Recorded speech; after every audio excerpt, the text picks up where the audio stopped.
This hybrid Sling fanny pack is an exceptional bag coming in at an affordable price at $55 at the time of recording.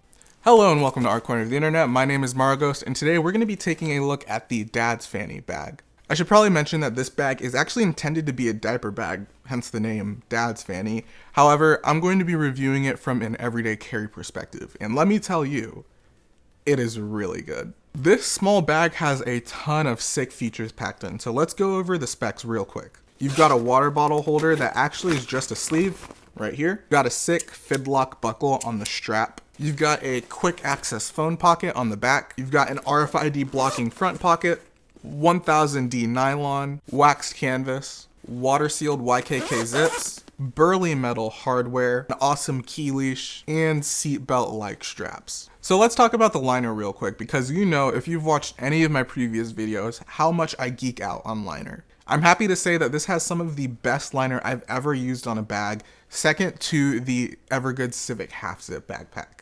It's thick and burly, so I don't have to worry about it getting punctured and ripped, and it's also water resistant.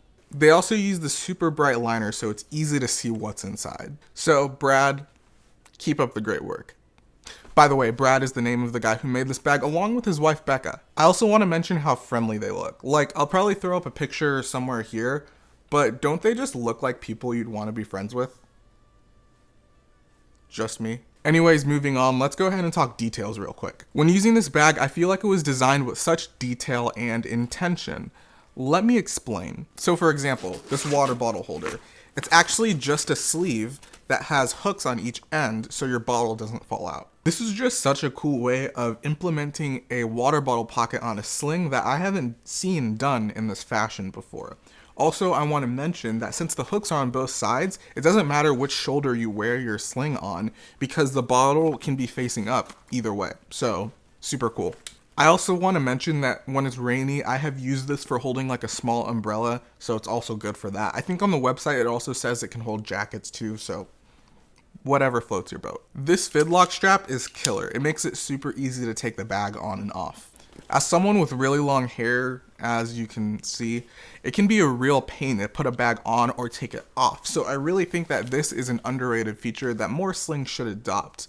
It's similar to the Bellroy sling, if you've ever used that. On the subject of straps, they also use this seatbelt-like material that easily glides across my clothes. I feel like this is an awesome choice of materials, so good work. Now's a good time to mention that if you're enjoying this video or if you're finding it helpful, I would appreciate it if you left a like for that YouTube algorithm, and if you're really loving it, then maybe consider subscribing. I would really appreciate it.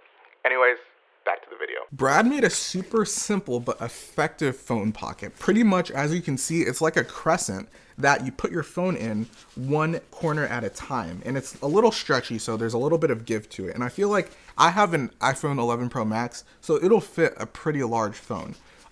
Again, so simple. It's literally just a sleeve with like a crescent cut out. But again, it's such an interesting solution to keeping your phone out of your pockets. Somehow for a bag of this price, they also managed to use amazing materials. Dense wax canvas, super smooth YKK zips, ripstop liner, burly metal hardware. Like, I feel like you can knock someone out with this thing. This bag may be affordable, but it's definitely not cheap. Does that make sense? Another awesome detail here is the key leash. It's long enough so that I only have to bend down a little bit to unlock my door, and it's using this burly metal cord, along with this nice like metal clip that I feel like is gonna last a long time. I feel like the key leash is something that a lot of bags just kind of forget or ignore, or maybe they just use cheap stuff to say that they have it.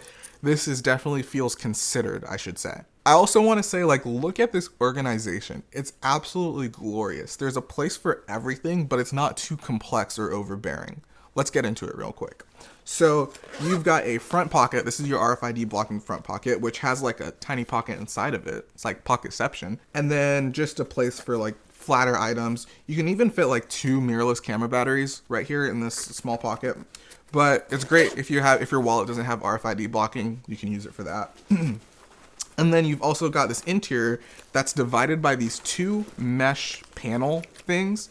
And then pretty much you've got a flat pocket on the back that's perfect for holding a handkerchief or a mask. And then of course you've got your quick access phone pocket here.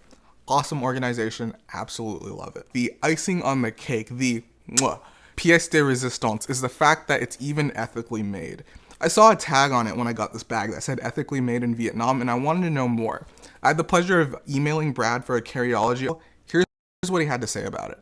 When finding our manufacturer, it was the top priority to make sure the folks making our packs had great, not just okay, but great working conditions. We found all the certifications that were meaningful and made sure our manufacturers held those certifications. We regularly held Zoom calls to see the conditions of workers and even had an outside consultant interview and secret shop the manufacturers. There you have it, folks. Brad is officially the coolest person on the planet. Guys, in my 3 weeks of testing this bag, there really isn't much that I have to complain about, but I do have a few gripes. Firstly, I wish that the bag had a little bit more depth to it. As you can see, it's just bulging just a bit. I feel like adding some depth to it wouldn't sacrifice its already great form factor. Another bummer here is that they're using vegan leather instead of real leather. I would have much preferred paying more for actual leather if I had to. So again, just a nitpick, but it is what it is. And lastly, if I really had to find something to nitpick about, I would say that there are a few like loose threads, but otherwise solid craftsmanship. So it may sound like this video is sponsored, but it's really not. I just genuinely love this bag.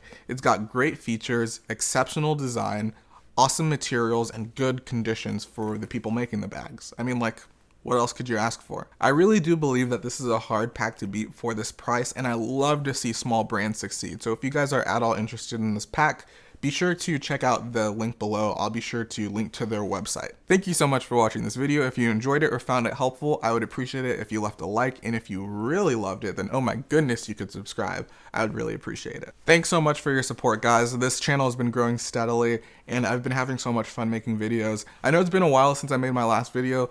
I've been testing this bag out for like the past 3 weeks, so I just wanted to make sure that I had a fully formed opinion before making a video on it, so you know how it is. But anyways, with that being said, I've been Maragos, and I'll haunt you tomorrow. Bye-bye.